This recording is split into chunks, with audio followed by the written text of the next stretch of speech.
안녕하세요. 2026년 1월의 마지막 주 전 세계 IT 산업의 심장부인 미국 시애틀에 매서운 한파가 몰아닥쳤습니다. 하지만 아마존 본사 직원들이 느끼는 추위는 단순히 영하로 떨어진 기온 때문만이 아니었습니다.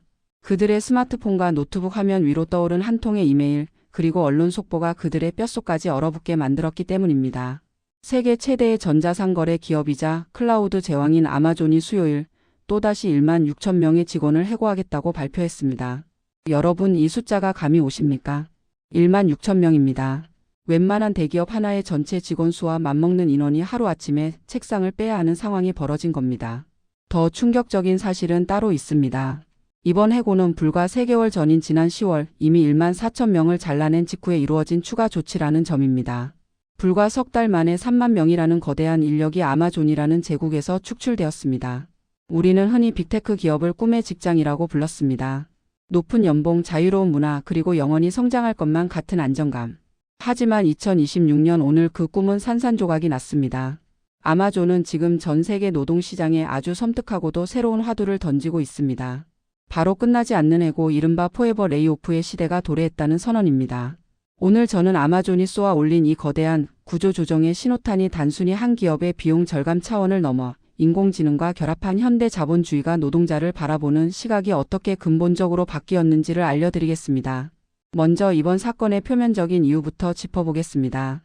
아마존의 인사 담당 수석 부사장인 베스 갈레티는 블로그를 통해 이번 감원이 지난 10월부터 시작된 조직 개편의 연장선상에 있다고 밝혔습니다. 그녀의 메시지는 명확했습니다. 아직 효율화 작업이 끝나지 않은 팀들이 이번 타깃이 되었다는 것입니다. 여기서 우리는 기업들이 즐겨 쓰는 효율화라는 단어의 진짜 의미를 해독해야 합니다. 과거의 구조조정은 회사가 적자이거나 당장 망할 위기일 때 단행하는 응급수술과 같았습니다. 팔다리를 잘라내서라도 심장을 살려야 했으니까요. 하지만 지금 아마존은 돈을 못 벌어서 사람을 자르는 게 아닙니다. 아마존의 실적은 여전히 견고합니다. 그런데도 왜 3만 명이나 되는 사람을 내보낼까요? 바로 더 적은 인원으로 더 많은 것을 할 수 있다는 확신이 생겼기 때문입니다. 이 확신의 중심에는 팬데믹 기간의 과잉 채용에 대한 반성이 깔려 있습니다. 코로나19가 창궐하던 시절 아마존은 폭발하는 온라인 쇼핑 수요를 감당하기 위해 닥치는 대로 사람을 뽑았습니다. 개발자, 기획자, 물류 관리자 할 것 없이 인재를 쓸어 담았습니다. 당시에는 그것이 능력이고 경쟁력이었습니다. 하지만 엔데믹이 오고 거품이 꺼지자 방만하게 늘어난 조직이 눈에 들어왔습니다. 할 일 없이 회의만 반복하는 중간 관리자들, 중복된 프로젝트를 진행하는 개발팀들. 앤디 제시 CEO는 이 비대해진 조직이 아마존 특유의 민첩성을 갉아먹고 있다고 판단했습니다. 그래서 그는 과거 제프 베조스가 그랬던 것처럼 다시 한번 데이원, 즉 창업 첫날의 정신으로 돌아가자며 군살 빼기에 돌입한 것입니다. 하지만 이것만으로는 설명이 부족합니다. 단순히 방만 경영을 바로잡는 것이라면 한 번의 대규모 구조조정으로 끝났어야 합니다. 하지만 아마존은 10월에 자르고 1월에 또 잘랐습니다. 그리고 이것이 끝이라는 보장도 없습니다. 전문가들은 이것을 포에버 레이오프, 즉 영원한 해고라고 부르기 시작했습니다. 과거의 해고가 일회성 이벤트였다면 2026년의 해고는 일상적인 경영 활동의 일부가 되었습니다. 분기마다 실적을 체크하듯 분기마다 인력 효율성을 체크하고 필요 없다 싶으면 즉시 내보내는 상시 구조조정 시스템이 정착된 것입니다. 이것을 가능하게, 아니 필수 불가결하게 만든 진짜 범인이 있습니다. 바로 인공지능 AI입니다. 이번 아마존 사태를 관통하는 가장 중요한 키워드가 바로 AI 생산성입니다. 아마존은 이번 감원 발표와 동시에 전략적 분야에는 계속 투자하고 채용하겠다고 덧붙였습니다. 사람을 자르면서 사람을 뽑겠다니 모순처럼 들리시죠? 하지만 이것은 모순이 아니라 인력의 대교체, 즉 스킬 스왑입니다. 과거 10명의 개발자가 밤새워 짜던 코드를 이제는 AI 코딩 도구를 활용해 2명의 개발자가 처리할 수 있게 되었습니다. 10명의 마케터가 머리를 맞대고 짜던 카피 문구를 생성형 AI가 1초 만에 수백 개씩 쏟아냅니다. 인사팀이 수천 개의 이력서를 검토하던 일을 AI가 대신합니다. 경영진의 계산기는 냉정하게 돌아갑니다. AI 도입으로 생산성이 5배 늘어났다면 직원이 5배 더 편해지는 게 아니라 직원을 5분의 1로 줄여도 회사가 돌아간다는 결론을 내린 것입니다. 이번 1만 6천 명의 해고 명단에는 코딩을 직접 하지 않는 중간 관리자, 데이터를 단순 가공하는 분석가, 그리고 AI로 대체 가능한 고객 서비스 직군이 대거 포함되었습니다. 반면 AI를 설계하고 클라우드 서버를 최적화하는 핵심 엔지니어들은 여전히 모셔오기 전쟁 중입니다. 즉 아마존은 지금 낡은 기술을 가진 노동자를 버리고 AI라는 새로운 엔진을 다룰 수 있는 소수의 정예 요원으로 조직을 재편하고 있는 것입니다. 이것은 단순한 감원이 아니라 노동의 종말과 새로운 노동의 탄생이 동시에 일어나는 거대한 과도기적 현상입니다. 또한 우리는 인플레이션이라는 것이 경제의 압박을 무시할 수 없습니다. 2026년 현재 물가는 여전히 잡히지 않고 있습니다. 기업이 부담해야 할 비용은 계속 늘어납니다. 서버 운영비, 물류비, 원자재 가격이 모두 올랐습니다. 이 상황에서 기업이 이익을 보전하는 가장 확실하고 쉬운 방법은 무엇일까요? 바로 인건비를 줄이는 것입니다. 특히 테크 기업의 경우 전체 비용에서 인건비가 차지하는 비중이 절대적입니다. 연봉 수억 원을 받는 개발자 수천 명을 내보내면 수조 원의 비용이 즉시 절감됩니다. 주주들은 환호합니다. 실제로 해고 발표가 날 때마다 주가는 오르는 기현상이 반복되고 있습니다.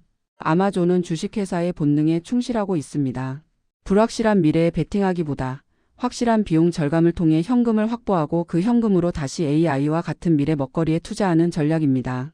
노동자의 고용 안정성보다는 주주의 이익과 회사의 생존이 우선이라는 자본주의의 냉혹한 원칙이 그 어느 때보다 선명하게 작동하고 있는 것입니다. 이번 사태가 우리에게 주는 충격은 아마존이라는 기업의 상징성 때문입니다. 아마존이 하면 다른 기업들도 따라합니다. 아마존의 이번 결정은 실리콘밸리를 넘어 전 세계 기업들에게 해고 면허를 발급해 준 것이나 다름없습니다. 이제 다른 기업 CEO들도 주주들 앞에서 당당하게 말할 것입니다. 보십시오. 저 거대한 아마존도 3만 명을 잘랐습니다. 우리도 경쟁력을 갖추려면 군사를 빼야 합니다. 구글, 메타, 마이크로소프트 그리고 한국의 네이버와 카카오, 쿠팡까지. 이 파도는 반드시 전파됩니다. 특히 한국의 IT 기업들은 팬데믹 시절 개발자 연봉을 천정부지로 올려놓았습니다. 하지만 성장이 정체된 지금 그 높은 인건비는 거대한 부메랑이 되어 돌아오고 있습니다. 아마존발 해고 폭풍은 태평양을 건너 곧 한국 판교의 테크밸리에도 찬바람을 몰고 올 것입니다. 우리는 이제 평생 직장이라는 단어를 박물관으로 보내야 할지도 모릅니다. 아니 어쩌면 직장이라는 개념 자체가 흔들리고 있습니다. 기업은 더 이상 거대한 가족이 아니라 필요에 따라 결합하고 해체되는 프로젝트 팀들의 집합체로 변해가고 있습니다. 그렇다면 이 냉혹한 포에버 레이오프의 시대에 우리는 어떻게 생존해야 할까요? 아마존의 인사 부사장 갈레티가 남긴 말 속에 힌트가 있습니다. 그녀는 전략적 분야에는 계속 투자하겠다고 했습니다.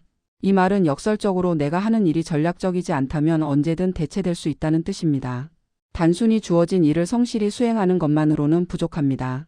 AI가 할 수 없는 일, 즉 창의적인 기획, 복잡한 문제 해결, 인간적인 소통과 협상, 그리고 AI를 도구로 부릴 줄 아는 능력이 생존의 필수 조건이 되었습니다. 아마존의 1만 6천 명 해고는 단순한 숫자가 아닙니다. 그것은 노동의 패러다임이 바뀌었다는 경고장입니다.